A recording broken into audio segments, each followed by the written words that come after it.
All right, welcome to Module 1. How are we doing? I am Shayla Lanier, and I am glad that you are here. So, this class, you're going to learn why do we study history?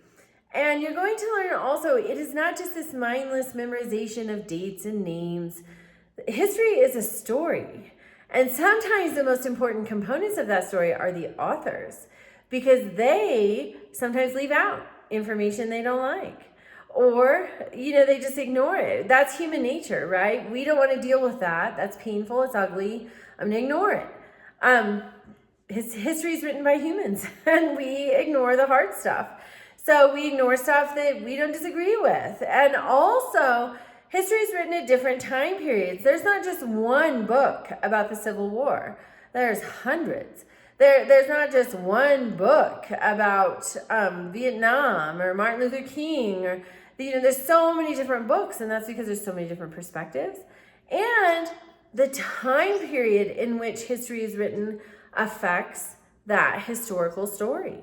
Sometimes it's written very close to the events.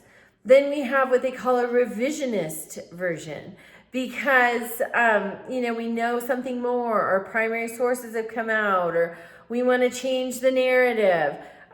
We see that a lot around slavery. We see different narratives trying to present certain sides of the story, and then we have those invaluable primary source records, people who experienced it themselves. The secondary sources, they can't overcome those. And so we need that. We need these academic secondary sources. We desperately need the primary sources, the raw materials of history from the participants themselves. We have to have that. So history is very dynamic, and it's constantly changing because of cultural norms. Cultural norms impact the right and wrongs of today. Things that are right today were wrong yesterday. There are things that are right today that'll be wrong tomorrow, and things that are wrong today that'll be right tomorrow. Our society, our ideas, our values are constantly changing. And so is the story of history. So this week, you're going to read the Module 1 guide and resources. You're going to participate in the discussion. That's my favorite because I get to know a little something about each of you. And then you also have an assignment. So with the assignment, it is imperative that you go to the guidelines and rubric.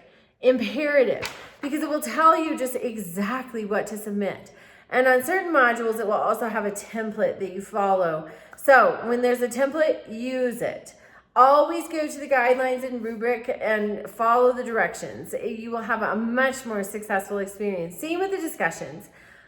Reply to the prompts for your initial post. Follow those follow-up questions for the replies. It helps create a more dynamic and informative learning atmosphere. So that is Module 1. Welcome, dive in, and I will see you in the discussion boards. If you have questions or troubles, please reach out to me and we'll work them through. All right, have a great day.